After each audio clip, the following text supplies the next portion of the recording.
ಅಭ್ಯಾಸ ಅಂದರೆ ಚಟ ಇದ್ದರೆ ಯಾವುದೇ ವ್ಯಕ್ತಿಗ ಆ ಚಟದಿಂದ ಆಚೆ ಬರ್ಬೋದು ಮೇಡಮ್.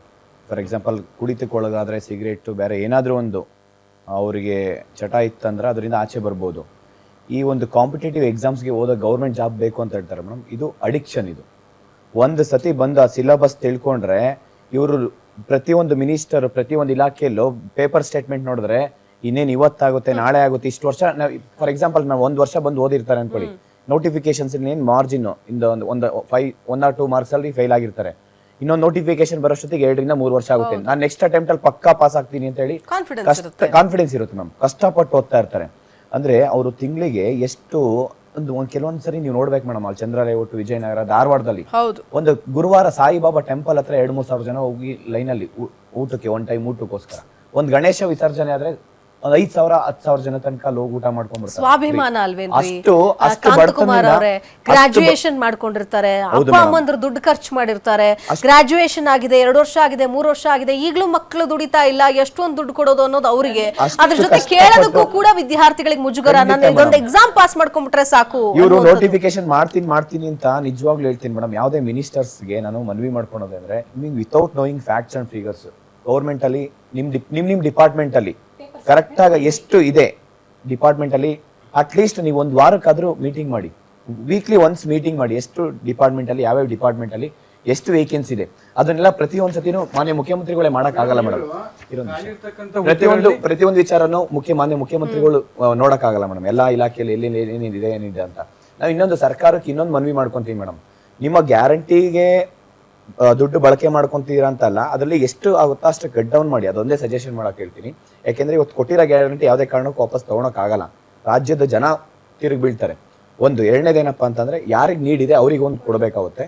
ಎರಡನೇ ವಿಚಾರ ಏನ್ ಮಾಡ್ಬೇಕು ಅಂತ ಮೇಡಮ್, ಈ ಒಂದು ರೆಕ್ರೂಟ್ಮೆಂಟ್ ಅಲ್ಲಿ ಸುಮಾರು 3 ಲಕ್ಷಕ್ಕೂ ಹೆಚ್ಚು ಖಾಲಿ ಹುದ್ದೆ ಇದಾವೆ ಅಂತಂದ್ರೆ ಈ ಯಾವುದೇ ಡಿಪಾರ್ಟ್ಮೆಂಟ್ ಅಲ್ಲಿ ಆ ರೆವಿನ್ಯೂ ಸರ್ಕಾರಕ್ಕೆ ರೆವಿನ್ಯೂ ಯಾರು ಕಲೆಕ್ಟ್ ಮಾಡ್ಕೊಡ್ತಾರೆ ಮೇಡಮ್?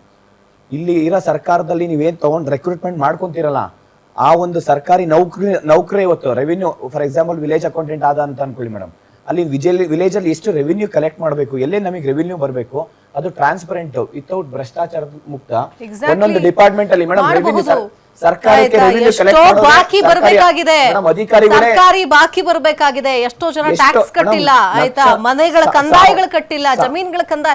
ಅಂದ್ರೆ ಇದೆಲ್ಲನೂ ಕರೆಕ್ಟ್ ಆಗಿ ಕಲೆಕ್ಷನ್ ಮಾಡಿದ್ರೆ ಸಾಕು. ಅವರೇನೋ ಮಾತಾಡ್ಬೇಕು ಲಕ್ಷ್ಮೀಕಾಂತ್ ಅವರು. ಫುಡ್ ಅಂಡ್ ಸಿವಿಲ್ ಸಪ್ಲೈ ಅಲ್ಲಿ ಒಂದೊಂದು ಗೋಡನ್ಗೆ ಒಬ್ಬೊಬ್ಬ ಆಫೀಸರ್ ಇರೋ ಜಾಗದಲ್ಲಿ ಒಬ್ಬ ಆಫೀಸರ್ಗೆ 3 ಗೋಡನ್ ಕೊಟ್ಟಿದ್ದಾರೆ ಇವತ್ತು. ಅಂದ್ರೆ ಭ್ರಷ್ಟಾಚಾರ. ಒಂದೊಂದು ಗೋಡನ್ಗೆ 2-3 ಲಕ್ಷ ಒಂದೊಂದು ತಿಂಗಳಿಗೆ ಭ್ರಷ್ಟಾಚಾರ ನಡೀತಾ ಇದೆ. ಮತ್ತೆ ಇನ್ನೊಂದು ವಿಚಾರ ವಾಸ್ಟ್ ಸಿಲೆಬಸ್ ನಾವು ಮತ್ತೆ ಮಾತಾಡೋಣ. ಈಗ ಅದನ್ನ ತೆರೆದುಕೊಂಡು ಕೂತ್ಕೊಂಡ್ರೆ ದಿನಗಳೇ ಸಾಕಾಗಲ್ಲ ಭ್ರಷ್ಟಾಚಾರದ ಬಗ್ಗೆ ಮಾತಾಡೋಕೆ. ಹಿಂದಿನ ಸರ್ಕಾರ ನೇಮಕಾತಿ ಮಾಡಿಲ್ಲ ಅಂತೇಳಿ ಈ ಸರ್ಕಾರವನ್ನ ವೋಟ್ ಮಾಡಿ ಎಲ್ಲ ಆರಿಸ್ಕೊಂಡ್ಬಂದ್ರು. ಈ ಸರ್ಕಾರ ಅದಕ್ಕಿಂತ ವಸ್ತು ಮೇಡಮ್. ಅಲ್ಲ ಅದನ್ನೇ ಹೇಳೋದು. ಅಲ್ಲಿ 50,000 ಬ್ಯಾಲೆನ್ಸ್ ಇತ್ತಾ, ಈಗ 1 ಲಕ್ಷ ಮಾಡ್ತೀವಿ ನಾವು ಅಷ್ಟೇ. ಅಂದ್ರೆ ನಾವು ಅಭಿವೃದ್ಧಿ ಮಾಡೋದು ಅಂದ್ರೆ ಇಲ್ಲಿ ನೇಮಕಾತಿ ಮಾಡದೆ ಅಭಿವೃದ್ಧಿ ಮಾಡ್ತಾರಲ್ಲ ಹಂಗೆ ಇಲ್ಲಿ ಸರ್ಕಾರ ರಾಜ್ಯದ ಜನರಿಗೆ ಏನ್ ಹೇಳೋದು, ನಾವು ಅದು ಕೊಡ್ತಾ ಇದೀವಿ, ಇದು ಕೊಡ್ತಾ ಇದೀವಿ, ಎಲ್ಲಾ ಕೊಡ್ತಾ ಇದೀರಿ, ಉದ್ಯೋಗ ಎಲ್ಲಿ ಕೊಡ್ತಾ ಇದ್ದೀರಿ? ನಾವೇನೋ ಬಂದ್ಬಿಟ್ಟು ಇಲ್ಲಿ ನಿಮಗೆ ಹೊಸದಾಗಿ ಯಾವುದೋ ಉದ್ಯೋಗವನ್ನ ಸೃಷ್ಟಿ ಮಾಡಿ ಹೊಸ ಉದ್ಯೋಗ ಸೃಷ್ಟಿ ಮಾಡ್ಲೇಬೇಕು. ಕಾಲಕ್ಕೆ ತಕ್ಕಂತೆ ಹೊಸ ಸೃಷ್ಟಿ ಮಾಡಬೇಕು.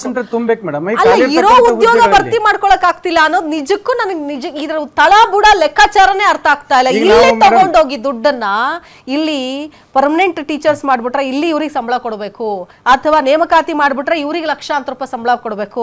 ದುಡ್ಡು ಹೋಗುತ್ತಲ್ಲ ಅಲ್ಲಿ ಕೋಟ್ಯಾಂತರ ರೂಪಾಯಿ ದುಡ್ಡು, ಅದನ್ನೇ ತಗೊಂಡು ಬಂದು ಇಲ್ಲಿ ಬೇರೆ ಕಡೆ ಹಾಕೋಣ. ಮೇಡಮ್, ನಮ್ಮ ಅಭ್ಯರ್ಥಿ ಈಗ ಶಿಕ್ಷಣ ಸಚಿವರು ಮನೆಗೆ ಹೋದ್ರೆ ಉಡಾಪೆಗಿರ್ತಕ್ಕಂಥ ಹೇಳಿಕೆ, ಸರ್ ಇಷ್ಟೆಲ್ಲ ದೈಹಿಕ ಶಿಕ್ಷಕರ ಕೊರತೆ 19 ವರ್ಷದಿಂದ ತುಂಬಿಲ್ಲ, ಆಮೇಲೆ 1 to 5th PSTR GPT ಯಾವ ಹುದ್ದೆಗಳು ತುಂಬ್ತಾ ಇಲ್ಲ, ಏನೋ ಒಂದು ಸಮಸ್ಯೆಯನ್ನ ತೆಗೆದುಕೊಂಡು ಹೋದ್ರೆ ಉಡಾಪೆಗಿರ್ತಕ್ಕಂಥ ಹೇಳಿಕೆ. ನೀವೇನಾದ್ರೂ ಇಲ್ಲಿ ನಮ್ಮ ಮನೆ ಹತ್ರ ಬಂದ್ರೆ ನಿಮ್ಗೆ ಕಂಪ್ಲೇಂಟ್ ಕೊಟ್ಟು ನಾನು ಒಳಗೆ ಹಾಕ್ಸ್ಬೇಕಾಗತ್ತೆ ಅಂತ ಹೇಳ್ತಾರೆ.